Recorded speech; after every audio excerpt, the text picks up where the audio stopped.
FSN Radio. It's all about what's next. Go to financialsurvivalnetwork.com and sign up for your free weekly newsletter. You'll also get 3 free reports. The Financial Survival Network. It's all about what's next. Welcome. You are listening to the Financial Survival Network. I'm Kerry Lutz. Today is 6/5/19. Well, hey, markets will come and go. Well, the Dow Jones is forever. We saw a big hit the week before, and now it looks like it's creeping back. Have we hit the high? And what about interest rates? Interest rates have been declining. The 10-year down to 2.14 at the end of May. Inverted yield curve and all that good stuff. Well, Eddie Ghabour of Key Advisors is with us now. Hey, questions for Eddie or myself, just email us, kl@kerrylutz.com. We answer all. Eddie, welcome back. So, hey, the market bouncing back. It took a nice almost 7% hit in a couple of days, and now it's on its way back to trying to meet or equal or exceed its old highs. Where are we here? You know, I think this type of trading we've seen in the last few weeks is going to stay this way until we get clarity on trade. And now with the potential tariffs with Mexico, it's creating a little bit more uncertainty. And I believe that the breakdown in talks that happened is a direct reason why the 10-year Treasury screamed down as much as it has. I mean, it's down to the 20-month lows. I believe that if we do get the trade issues resolved, you'll see the 10-year bounce back. We'll still have low interest rates, and then I think the market will be off to the races again. But the yield curve inversion, as I talk about in my book, The Common Sense Bull, is one of the fundamental things that I do look at that is a red flag for me, or a cautionary sign, I would say, that the bond market is worried about a recession. And I believe if we don't get some type of trade resolution done by the end of this year, that we will actually go into a recession at some time towards the end of next year. I don't think the likelihood of that is strong, but I am not discounting that that is a possibility as well. Well, when you see an inverted yield curve, and I guess we should define that for the sake of you people out there, inverted yield curve where long rates actually become less than short-term rates. So you have a federal funds rate, I think it was around 2.45, and you have a 3-month rate. It's a 2.55. I don't remember the exact numbers, but the 3-month bond rate is below the federal funds overnight rate, which is a bad sign for the economy. Generally, usually the precursor of a recession. That's exactly right. Now, normally I pay closer attention to the 2-year and 10-year inversion, which we're not inverted there yet, but still the 3-month being higher than the 10-year Treasury, again, is a cautionary sign for me to say that, look, the bond market sees things that maybe others aren't seeing right now. And from a fundamental perspective, after the first quarter run-up we had in the market, we actually took a little bit more cautionary approach. You know, I've been very bullish the last few years, and we went a little bit to cash, and we increased some value exposure and reduced growth exposure for some of our clients. So you think it's going to switch back to a value-oriented market rather than a capital gains-driven market? I think in the short term, the answer to that is yes, only because there's going to be a flight to safety. And right now, when you look at some companies, you know, their dividend yield is more, double what you can get in a 10-year Treasury. And so it's a place for people to go to maybe a little bit more quality equity and get paid to wait. And generally speaking, you'll see less volatility in the value plays than you would the growth plays. The other thing to keep in mind, too, recently, and this has all just happened, is there's some regulatory concerns now with the FANG stocks. We don't know what's going to come out from the antitrust reviewing Google and Facebook and what that could spill into potentially Amazon and some of the other ones. So I think that's why you've seen those struggle here recently. And the NASDAQ obviously has taken a bigger hit off from the sell-off than other sectors. Yeah, you have seen the broader, smaller cap indices. The Russell 2000 took a big hit. NASDAQ took a hit. And, it just it shows that maybe the smaller investors are getting shaken out. Yeah, and look, I think when you're in a market like this, where in the near term, it looks like there's more downside potential than there's upside because of these outlying factors, I think being a little bit more cautious and not trying to jump in with both feet and finding good dividend plays is just a prudent move. Now, everybody's situation is different. Their age is different. But generally speaking, when there's a lot of what ifs out there, I just take a little bit more cautious approach to not jump in with both feet. Because the other thing to remember is now there's talk that the Fed may actually reduce rates. Who would have thought 4 or 5 months ago that would even be part of our conversation? That's going to have a play in regards to the market as well, too, in regards to if they do reduce rates and how much they reduce rates by. Yeah. Interesting. So it's really, like you said, a few months ago, we were thinking rate increases, but you knew that could only go on for so long because the rest of the world was being accommodative. The U.S. was being, I guess, tighter, more hawkish on rates. And that's going to lead to a lot of money going from Europe and other countries into the U.S., which is exactly what's happened. That's exactly right. And so I think you're going to see a lot of talk and headline news in regards to interest rates because it's definitely got everybody's attention. Mm-hmm. But look, we are one announcement away from us having a completely opposite conversation. China and U.S. come up with an agreement and Mexico and U.S. come up with an agreement, then I think you're looking back at what we were talking about at the beginning of January, where now you have an economy that's stable, you've got low interest rates, and now you've got clarity on trade. And I think if that happens, the path of least resistance there on the equity side is straight up. Mm-hmm. Yep. I agree. And then, if there's an agreement with China, that will definitely be positive. 50 basis point cut in rates. Could you imagine that? Wow. No. It'll be interesting. I think the inversion and how long this inversion lasts and what the spread is going to kind of dictate. And Chairman Powell kind of mentioned that if inversion stays in place, that they are not opposed to stepping in and lowering the short-term rates. Mm-hmm. Yeah. And it's kind of inevitable, right? Yes, it's going to happen. It's a matter of when and whether we get one rate cut or two by January. Right now, your market's pricing in definitely rate cuts. And look, here's the silver lining in all this is with bond rates down, it's going to be interesting to see with the mortgage rates have plummeted. I mean, you can get a 15-year mortgage today at 3.5%. Mm-hmm. And you look at that and see so many buyers on the sideline, if they're going to jump into the real estate market and buy that house they've been waiting on.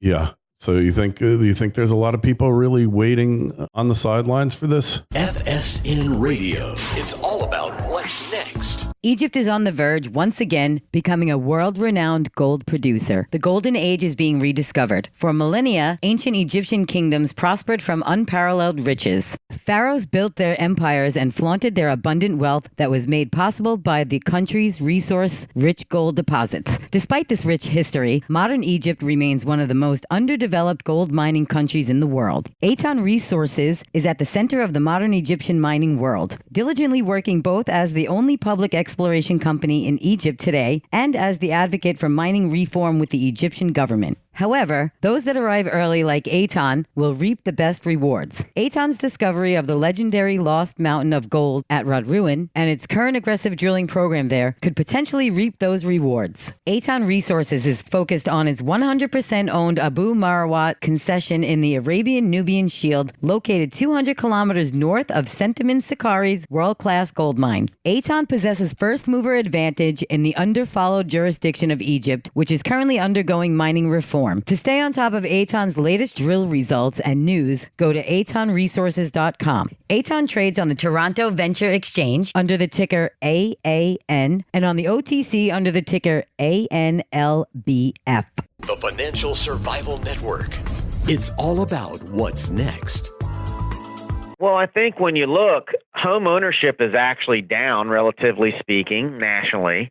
But I don't think you're going to see, like last week, the numbers weren't that great on home purchases, even with interest rates down. And again, it's because of the uncertainty. I hate to sound like a broken record, but when you're seeing the potential trade issues happening, people are always going to be, just like companies, to become more cautious with how they spend their capital. So do families. They still remember the 08, 09 recession and what type of impact that had. So I think people take a little bit more cautionary approach to making big purchases today, which is not necessarily a bad thing. Yeah. Well, deferred purchasing is the definition of savings. Savings is certainly good for the economy. So obviously we're not doing enough saving in the United States. And the cure is always more consumption, which brings more and more debt. But are we at the point where we can't really reduce debt levels from their current peaks? Or the economy is just going to go down the tubes if that happens? Well, I think if it's kind of a double-edged sword, right? We are a consumer-driven economy, but saving is good. And, I'm more worried from a debt standpoint, not on individual households. I'm more concerned on the corporate side.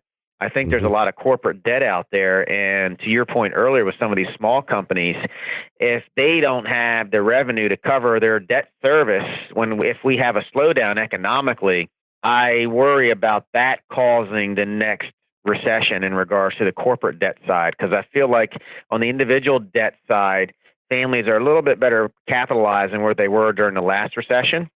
But I feel like, there's been a lot of corporate buybacks and things that have happened over the years, and some of those buybacks are financed. So it's going to be interesting to see what happens on the corporate debt side, because at the end of the day, companies that manage their debt are going to be the ones that end up winning at the end. Yeah, managing the debt and going back to old-fashioned prudence when it comes to your debt levels, right? Industrial companies weren't supposed to have more than 35% of their capital in debt, meaning the capital structure of the company. So 2/3 equity, 1/3 debt. Is that prudent at this point or what?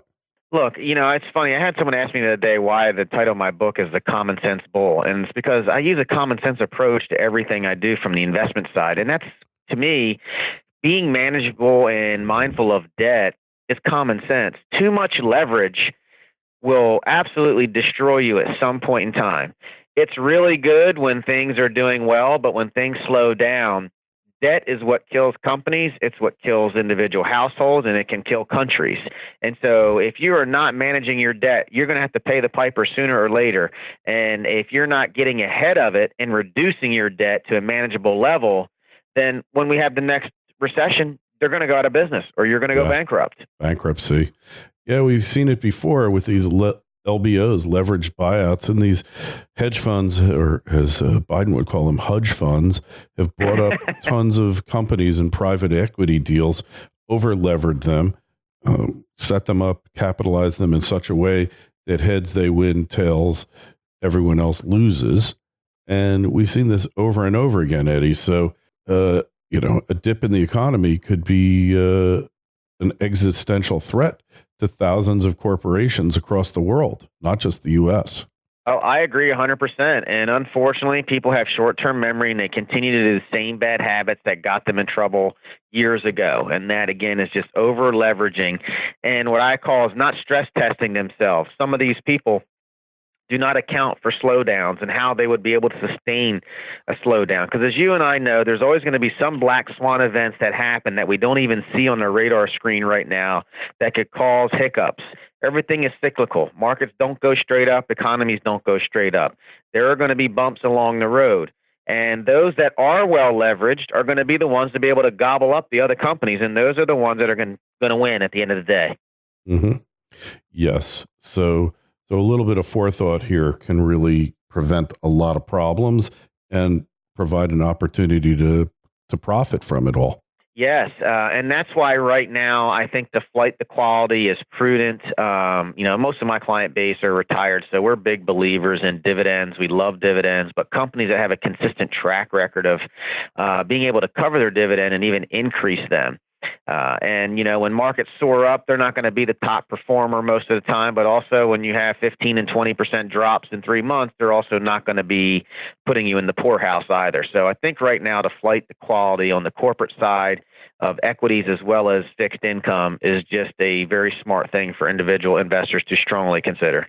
Yeah, for sure. And you would have had nice capital gains if you had invested in the debt arena a couple months back, right? Absolutely. It's been, with the yields plummeting the way they had, the bond prices going up. Mm-hmm. Yep. Agreed. Well, Eddie, it's always great talking to you. So tell us how we find you on the web, how we connect, get your book, etc. So you can go to thecommonsensebowl.com, or you can go to my company website, which is keyadvisorsgroupllc.com. Okay. All right. And we'll have a link to it in the show notes to this interview on financialsurvivalnetwork.com. Sign up for a newsletter, and Twitter feed is at Kerry Lutz, Facebook page, Financial Survival Network. Whether you're listening to this on a podcast or on YouTube, please subscribe, like, and share.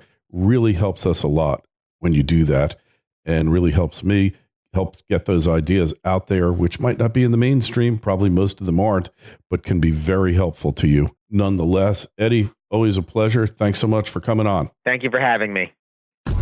FSN Radio. It's all about what's next. Go to financialsurvivalnetwork.com and sign up for your free weekly newsletter. You'll also get 3 free reports. The Financial Survival Network. It's all about what's next.